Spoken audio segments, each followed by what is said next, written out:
ನಮಸ್ಕಾರ. ಅಶ್ವಮಂದಿರಕ್ಕೆ ಸ್ವಾಗತ. ನಾನು ಮಂಜುರಿ ಹೊಂಬಾಳಿ. ಅಶ್ವಮಂದಿರದಲ್ಲಿ ಸನಾತನ ಭಾರತೀಯ ಪರಂಪರೆಯ ಅನೇಕ ವಿಚಾರಗಳನ್ನು ಚರ್ಚೆ ಮಾಡ್ತಾ ಬಂದಿದ್ದೇವೆ. ಜೊತೆಗೆ ಸಂಪ್ರದಾಯ, ನಮ್ಮ ಸಂಸ್ಕೃತಿಯ ಹಿಂದಿನ ಅನೇಕ ವಿಚಾರಗಳನ್ನು ಮತ್ತೆ ನಿಮಗೆ ಮರುಕಳಿಸಿ ತಿಳಿಸುವಂತಹ ಪ್ರಯತ್ನವನ್ನು ಕೂಡ ಮಾಡ್ತಿದ್ದೇವೆ.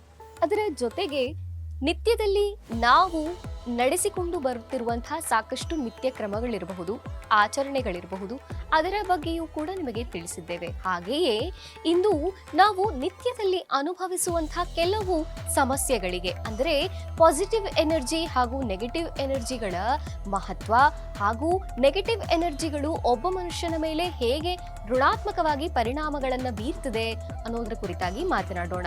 ಸಾಮಾನ್ಯವಾಗಿ ನಾವು ಸಿಂಪಲ್ ಆಗಿ ಕರಿತೀವಲ್ಲ, ದೃಷ್ಟಿಯಾಗಿದೆ, ದೃಷ್ಟಿ ದೋಷ ತಗಲಿದೆ, ಅಥವಾ ಇವರಿಗೇನೋ ಕಣ್ಣಿನ ದೋಷ ಇರಬಹುದು.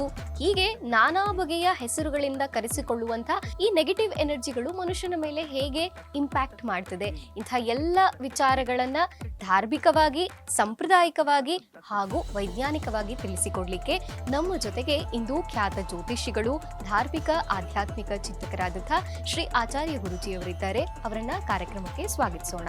ನಮಸ್ತೆ ಗುರೂಜಿ, ಕಾರ್ಯಕ್ರಮಕ್ಕೆ ಸ್ವಾಗತ. ನಮಸ್ತೆ. ಅಸ್ಮದ್ ಗುರುಭ್ಯೋ ನಮಃ.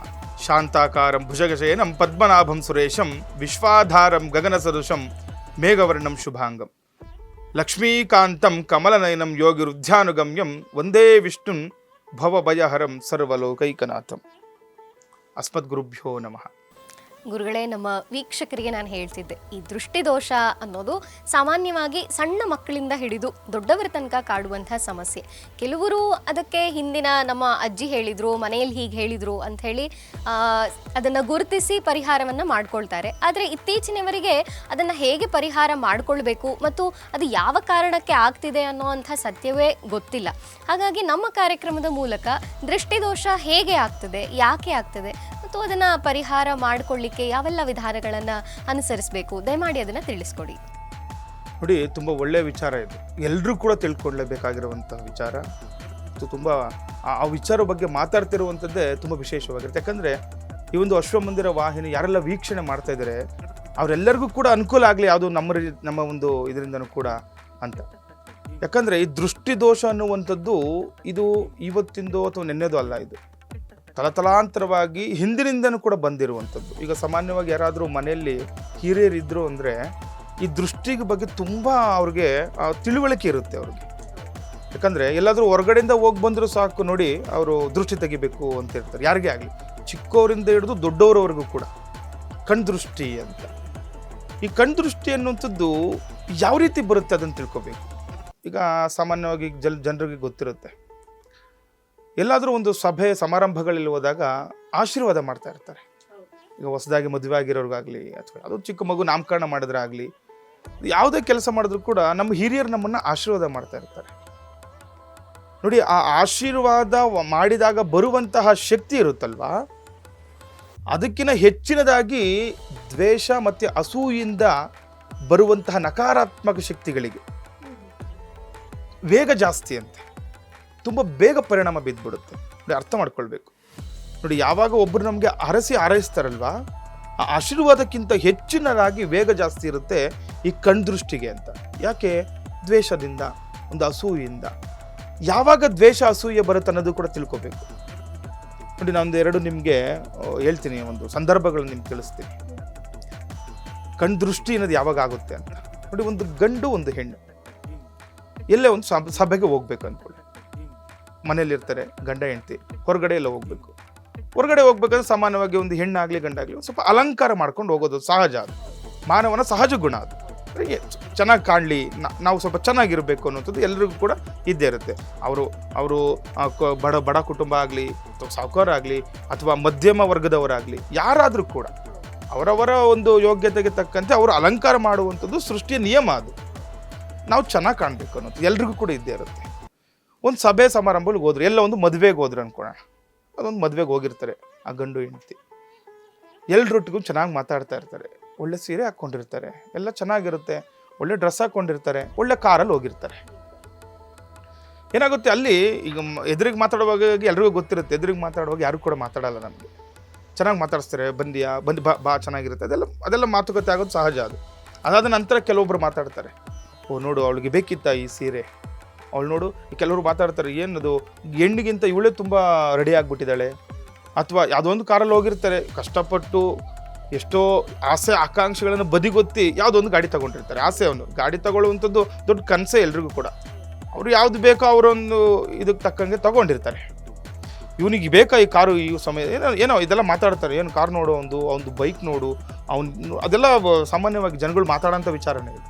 ಒಂದು ಬಟ್ಟೆ ಹಾಕಿದ್ರು ಕೂಡ ಮಾತಾಡ್ತಾರೆ, ಒಂದು ಒಡವೆ ಹಾಕಿದ್ರು ಕೂಡ ಮಾತಾಡ್ತಾರೆ, ಒಂದು ಮೊಬೈಲ್ ಫೋನ್ ಕೂಡ ಮಾತಾಡ್ತಾರೆ. ನೋಡಿ ಇವಾಗ ನೋಡ್ತಿರ್ತೀವಿ ನಾವು, ಯಾರಾದರೂ ಐಫೋನ್ ಇಟ್ಕೊಂಡಿದ್ದಾರೆ ಅಂತಂದರೆ ನೋಡಿ ಅವ್ನು ಹೆಂಗೆ ಐಫೋನ್ ಕೆಲವೊಬ್ರು ಇರ್ತಾರೇನೋ ಆ ಥರ ತೋರ್ಪಡಕ್ಕೆ, ಇನ್ನು ಕೆಲವರು ಪಾಪ ಏನೋ ತೊಗೊಂಡಿರ್ತಾರೆ, ಅದನ್ನು ಕೂಡ ನೋಡ್ತಾರೆ. ಅದು ಕೂಡ ದೃಷ್ಟಿನೇ, ಯಾವುದೇ ಆಗಲಿ ದೃಷ್ಟಿನೇ. ಮಗು ಚೆನ್ನಾಗಿದ್ರೂ ದೃಷ್ಟಿನೇ, ಮಗು ನಕ್ಕಿದ್ರೂ ದೃಷ್ಟಿನೇ, ಹತ್ರೂ ದೃಷ್ಟಿನೇ. ಈ ರೀತಿಯಲ್ಲಿ ಆಗೇ ಆಗುತ್ತೆ. ಮಕ್ಕಳನ್ನ ನಾವು ಹೊರಗಡೆ ಕರ್ಕೊಂಡು ಬಂದು ಮನೆಗೆ ಕರ್ಕೊಂಡು ಬಂದ್ವಿ ಅಂದರೆ ಎಷ್ಟು ಹಠ ಮಾಡ್ತಿರುತ್ತೆ. ಇದೆಲ್ಲ ದೃಷ್ಟಿ ದೋಷಕ್ಕೆ ಬರುವಂತಹ ತೊಂದರೆಗಳಿದೆಲ್ಲ. ನೋಡಿ, ಇದೇ ಈ ಗಂಡು ಹೆಣ್ಣು ಹೊರಗಡೆ ಹೋಗಿ ಅನ್ಯೂನ್ಯವಾಗಿರ್ತಾರೆ, ತುಂಬ ಚೆನ್ನಾಗಿ ಇವರೇ ಜೊತೆಯಲ್ಲಿ ಮಾತಾಡಿಕೊಂಡು ಈ ರೀತಿ ಹೋಗೋಣ, ಆ ಡ್ರೆಸ್ ಹಾಕ್ಕೊಂಡು ಹೋಗೋಣ. ಇದೇ ಹೆಣ್ಣು ಅವ್ರಿಗೆ ಡ್ರೆಸ್ ಕೂಡ, ಈಗ ಗಂಡಿಗೆ ಸಾಮಾನ್ಯವಾಗಿ ಮನೇಲಿ ಹೆಣ್ಣನ್ನೇ ಸೆಲೆಕ್ಟ್ ಮಾಡಿರ್ತಾರೆ ಅವನು ಕೆಲವು ಸಂದರ್ಭಗಳಲ್ಲಿ. ಈ ರೀತಿ ಆಗಿರುತ್ತೆ. ಎಲ್ಲ ಹೋಗಿರ್ತಾರೆ, ಒಳ್ಳೆ ತನಕದೆಲ್ಲ ಊಟ ಎಲ್ಲ ಮಾಡ್ಕೊಂಡು ಮನೆಗೆ ಬರ್ತಾರೆ. ರಿಟರ್ನ್ ಮನೆಗೆ ಬಂದಾಗ ಕೆಲವೊಂದು ನೋಡಿ ಗಮನಿಸ್ಕೊಳ್ಳಿ, ತುಂಬ ತೊಂದರೆ ಆಗೇ ಇರುತ್ತೆ. ಮನೆಗೆ ಬಂದ ತಕ್ಷಣ ಏನು ಗಂಡ ಏನೋ ಸುಸ್ತಾಗಿರ್ತಾನೆ, ಗಾಡಿ ಡ್ರೈವಿಂಗ್ ಮಾಡ್ಕೊಂಡು ಬಂದಿರೋದು ಏನೋ ಆಗಿರುತ್ತೆ, ಒಂದು ನೀರು ಕೊಡು ಅಂತ ಕೇಳ್ತಾನೆ, ಅಷ್ಟೇ, ಬೇರೆ ಏನೂ ಕೇಳಲ್ಲ. ನಾನೇ ಕೊಡಬೇಕು, ನನಗೂ ಸುಸ್ತಾಗಿಲ್ಲ, ಹೋಗಿ ತಗೋಗು ಅಂತ ಹೇಳ್ತಾರೆ. ಇದಾಗುತ್ತೆ. ಇದು ದೃಷ್ಟಿ ಆಗಿತ್ತು ಅಂತಂದರೆ ಮನೆಯಲ್ಲಿ ವಿರಸಗಳು ಪ್ರಾರಂಭ ಆಗಿಬಿಡುತ್ತೆ. ಏನೋ ತಲೆನೋ ಒಂದು ಕಾಫಿ ಕೊಡಮ್ಮ ಅಂದರೆ ನನಗೂ ಸುಸ್ತಾಗಿಲ್ವಾ, ನಾನು ನಿನ್ನ ಥರನೇ ಬಂದಿದ್ದೆ ಅಲ್ವಾ, ಹೋಗಿ ತಗೋಗು ಅಂತಾಳೆ. ಅದೇ ಎಣ್ಣೆ ಅದಕ್ಕೆ ಮುಂಚೆ ಎಲ್ಲ ರೆಡಿ ಮಾಡಿಕೊಟ್ಟಿರ್ತಾಳೆ. ಅದೇ ಎಣ್ಣೆ ದೃಷ್ಟಿ ಆಯಿತು, ಹೊರಗಡೆಯಿಂದ ಬಂದು ಅಂತಂದರೆ ಎಷ್ಟು ತೊಂದರೆಗಳಾಗುತ್ತೆ. ಒಬ್ರಿಗೊಬ್ರು ಮಾತಾಡೋಕ್ಕಾಗಲ್ಲ. ಸೊ ಇವನು ಕೂಡ ಕೋಪ ಮಾಡ್ಕೊಳ್ಳೋದು ಸಹಜ. ಅದೆಲ್ಲ ಈ ರೀತಿ ಆಗ್ತಾ ಇತ್ತು ಅಂತಂದರೆ ದೃಷ್ಟಿದೋಷ ಬಂದಿದೆ ಅಂತ.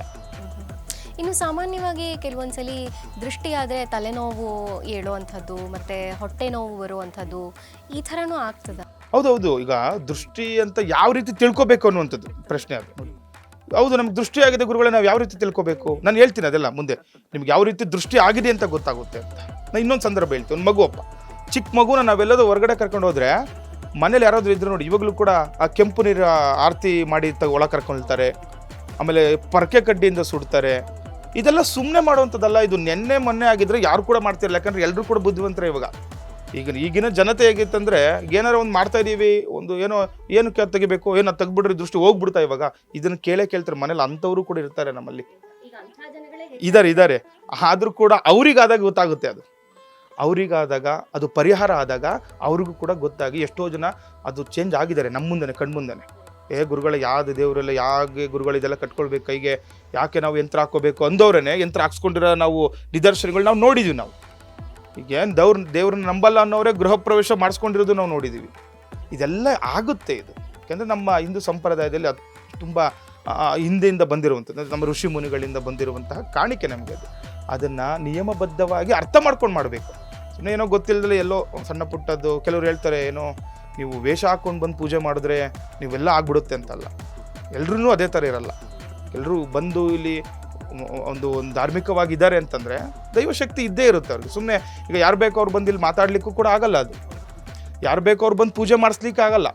ಎಲ್ರಿಗೂ ಕೂಡ ಅವಕಾಶಗಳಾಗಲಿ ಯೋಗ್ಯತೆ ಆಗಲಿ ಇರೋದಿಲ್ಲ. ಅದು ಯಾರೋ ತಪ್ಪು ಮಾಡಿರೋದನ್ನ ಎಲ್ಲರ ಮೇಲೆ ಅದು ಹೊರಿಸೋದು ಕೂಡ ತಪ್ಪಾಗುತ್ತೆ. ಅದು ಆ ರೀತಿಯಲ್ಲಿ ಇರುತ್ತೆ. ದೃಷ್ಟಿ ಅಂತ ಬಂದಾಗ ನಾವು ಸಾಮಾನ್ಯವಾಗಿ ಹಿಂದಿಂದ ಬಂದಿರುವಂಥದ್ದು. ಇದರಿಂದ ಏನು ಪರಿಣಾಮ ಅಂತ